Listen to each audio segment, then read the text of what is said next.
साथियों, आज का जो प्रेजेंटेशन है मेरा वो टॉपिक है कैंसर। और मैंने कैंसर को इसलिए चुना क्योंकि इस समय सबसे बड़ी एक विकराल समस्या है पूरे संसार में कि हम हर 2-3 घरों में किसी न किसी को कैंसर से ग्रसित देखते हैं। और जब हम लोग पढ़ा करते थे, जब मैंने जो है 92 में इंटर किया था और 11th-12th में, तो MP कौशिक और रमेश गुप्ता की किताबें हमने पढ़ी। स्टेट गवर्नमेंट में पढ़ा हुआ था, यूपी कोड। तो हमारे अध्यापक जो पढ़ाते थे और उसमें लिखा हुआ था कि साइंटिस्ट थे वार्न नोडसन, उन्होंने उस समय कहा था कि आगे भविष्य में हर 5 में एक आदमी जो है कैंसर रोग से ग्रसित होगा। और कैंसर था क्या? ये कैंसर उस जमाने में कभी किसी को देखने को मिलता था, और जिसको होता था तो ये तो होता ही नहीं था कि ये बच गया। लाइलाज बीमारी थी और उसमें उसका ख़त्म होना तय था, और बड़ी जो है कष्टदायक मौत हुआ करती थी। दवा कोई देते थे तो डॉक्टर, लेकिन वो दवा का कोई रिलीफ नहीं था कि वो ड्यूरेशन बढ़ा देगा, लाइफ स्पान बढ़ा देगा, उसका बढ़ जाएगा जीवन काल थोड़ा। तो ये जो कैंसर हम जो टॉपिक इसीलिए चुने, और हमारे इसमें है भी क्योंकि जो है आप जब 10th में देखते हो CBSE बोर्ड की किताब में, तो चैप्टर लास्ट में फूड चेन वाला एनवायरनमेंट का जो चैप्टर है, तो उसमें बायोमैग्निफिकेशन एक टॉपिक दिया हुआ है, और उससे हमने इसको निकाल के रखा है, बच्चों को हम बताते हैं। तो बायोमैग्निफिकेशन जो है इस टॉपिक में रखा है, और दिया गया कि जब हम जो है सबसे ज़्यादा आज जो है अंधाधुंध जो है हमको दिखाई दे रहा है, केमिकल फर्टिलाइजर सबसे ज़्यादा यूज हो रहा है और पेस्टिसाइड का सबसे ज़्यादा यूज हो रहा है। क्यों? वो इसलिए हो रहा है क्योंकि प्रोडक्शन ज़्यादा से ज़्यादा, कीड़े भी ना लगें और जो है फसल ज़्यादा से ज़्यादा पैदा हो। प्रोडक्शन जितना ज़्यादा होगा उतने उत्पादन के साथ हमें जो है मनी माया कहेंगे, पैसा ज़्यादा चाहिए। लेकिन जानते हुए उस चीज़ को ये आया कहाँ से? हमारे यहाँ तो नहीं था, ये सब पश्चिम से आया, और ये सब हार्मफुल था, इनके सबके साइड इफेक्ट। और आप लोग जानते भी हो, वैसे भी कहा गया कि आविष्कार जो होता है, आवश्यकता आविष्कार की जाती है, लेकिन जो आविष्कार है उनके जो साइड इफेक्ट है वो बाद में पता चलते हैं हमें जब हम उसके दुष्परिणाम भोगते हैं। और आज देखने को मिल रहा है कि इतना ज़्यादा केमिकल इसमें है, इतना ज़्यादा जिसको हमने नाम दिया हुआ है। पहले से मैंने बोर्ड तैयार कर दिया था क्योंकि मेरे पास इतना समय नहीं है, आपने 10 मिनट का वीडियो का बनाने के लिए। कार्सिनोजेनिक या कैंसेरियस सब्सटेंस यही है जिनको नाम दिया गया, और ये वो केमिकल्स हैं जो कहाँ जा रहे हैं, क्योंकि जब जो है आप इनको पौधों में डालेंगे तो मिट्टी में पहुँचेगा, और मिट्टी के जरिए ये एब्जॉर्ब होंगे प्लांट्स, और प्लांट्स में एब्जॉर्ब होने के बाद फूड चेन में हम देखते हैं कि आखिर ये जो टॉक्सिक सब्सटेंस है, इसको मैंने टॉक्सिक लिखा है, कैंसेरियस लिखा है, ये फूड चेन का जो लास्ट में जो ट्रॉफिक लेवल है उसकी बॉडी में रिपोर्ट होता है। एग्जाम्पल में दिया जाता था, उस जमाने में वल्चर दिखाई देते थे, आज तो नहीं दिखाई देते। या हाइनान है जो टॉप है बिल्कुल स्कैवेंजर, जो मरे मराओं को भी खाता है, स्कैवेंजर इसीलिए कहा गया। तो वो जो है उनकी बॉडी में स्टोर होगा, या वहाँ तो उसमें यही दिया था। लेकिन आप देखो इस चीज़ को कि जब मिट्टी में ये टॉक्सिक सब्सटेंस पहुँचेगा तो मिट्टी के जरिए ये रनअवे होकर पानी के साथ नदियों में पहुँचेगा, नदियों में तो एक्वेटिक ऑर्गेनिज्म होगी। और दोनों तरह के इकोसिस्टम, इसीलिए मैंने बताया था, ये टेरेस्ट्रियल वाला है उसमें भी फूड चेन चलता है, एक्वेटिक होगा तो उसमें भी फूड चेन चलेगा। एक्वेटिक इकोसिस्टम में ये मछलियों की बॉडी में स्टोर होगा, क्योंकि जो पानी के साथ पहुँचेगा तो पानी के साथ तो मछलियों की बॉडी में स्टोर होगा, और जो भी एक्वेटिक फूड चेन में खाएगा। तो आज का जो टॉप कार्निवोर है या टॉप कंज्यूमर है या ट्रॉफिक लेवल लास्ट जो है वो ह्यूमन है, एज ऑफ ह्यूमन चल रहा है। आप देखो यहाँ भी देखेंगे तो मनुष्य कोई चीज़ ऐसी नहीं जो ना खा रहा। तो लास्ट में जहाँ वहाँ हम वल्चर और हाइना को बताते थे, आज हम कहेंगे मनुष्य है, और यहाँ पे मछलियों को भी मनुष्य ही खा। तो मनुष्य की बॉडी में उसके मसल्स हैं, उसके बॉडी के अंदर स्टोर होगा टॉक्सिक सब्सटेंस, जिसको तुमने कहा कार्सिनोजेनिक सब्सटेंस या कैंसेरियस सब्सटेंस। अब प्रॉब्लम क्या है कि ये करता क्या है, आखिर कैंसर कैसे बन जाता है?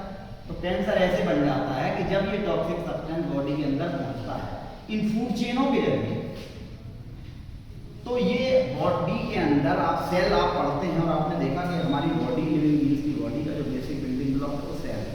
सेल के अंदर उसका न्यूक्लियस है, उसके अंदर उसका ब्लूप्रिंट है। हर एक लिविंग बीइंग्स का अपना एक ब्लूप्रिंट है, जो DNA डीऑक्सीराइबोन्यूक्लिक एसिड, जिससे क्रोमोसोम बनता है। ये जो ब्लूप्रिंट है, जो इसका जेनेटिक मैप है, वो न्यूक्लियोटाइडों का बना होता है, और जो 4 तरह के न्यूक्लियोटाइड है उनका अपना सीक्वेंस है।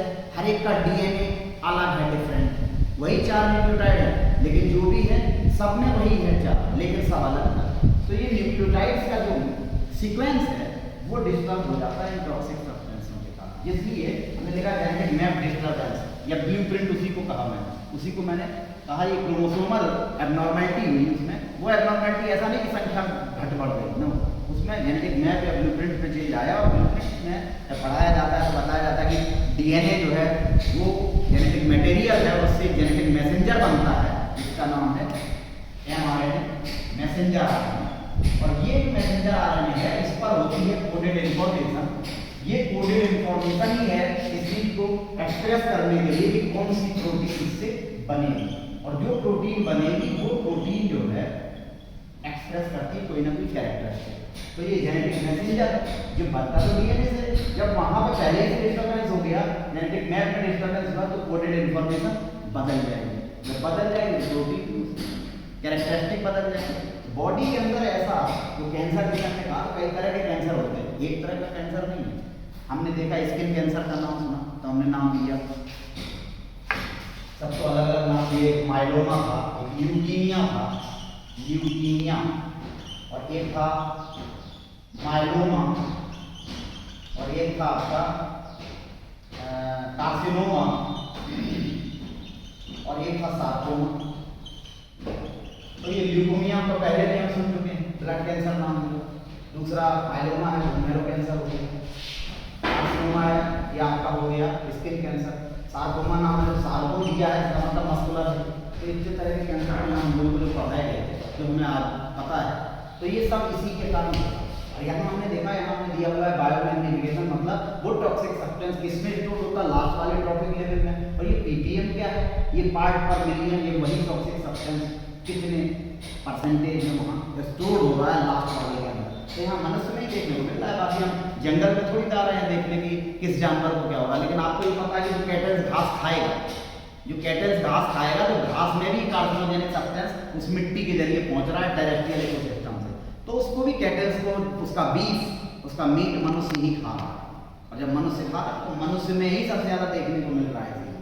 ये कैंसर एक ऐसी घातक बीमारी है लीथल, जो कोई इंफेक्शियस डिसीज नहीं है, ये आपके जेनेटिक ब्लूप्रिंट में डिस्टर्बेंस की वजह से हो रही है, जिसका लाइलार बीमारी। और अगर जो है कहीं ट्यूमर निकलता है, मैलिग्नेंट नाम दिया गया उसे, तो वो प्राइमरी हो सकता है, तो वो कैंसर नहीं है। और वही सही हो जाता है तो हम कहने लगते हैं कि सही हो गया, बोले फर्स्ट स्टेज में था, पता चल गया और सही हो गया, और वो फोर्थ स्टेज में आया, अब ये काम खत्म हो गया। तो होता क्या है कि उनका कहना है कि प्राइमरी जो ट्यूमर है उसी में से सेल्स निकल के जो कैंसेरियस सेल्स हैं, ऑन्कोजीन जिसको नाम दिया जाता है, इन्होंने कहा कि हमेशा डिस्टर्बेंस हो जाता है। तो आखिर कोई जीन ही तो बदला होगा, वो जीन बदला तो उसको उन्होंने नाम दिया बकायदा ऑन्कोजीन। ये ऑन्कोजीन है, तो मैलिग्नेंट सेल होंगी जिनके कारण कैंसर हो रहा है, वो सेल बॉडी में पूरे में फैल जाता है। फिर हमने देखा यहाँ पर समाज में भी लोग जो है जिनको हुआ तो वो लेके गए, एम्स लेके गए, पीजीआई लेके गए, डॉक्टर ने प्रिस्क्राइब किया, बायोप्सी किया गया।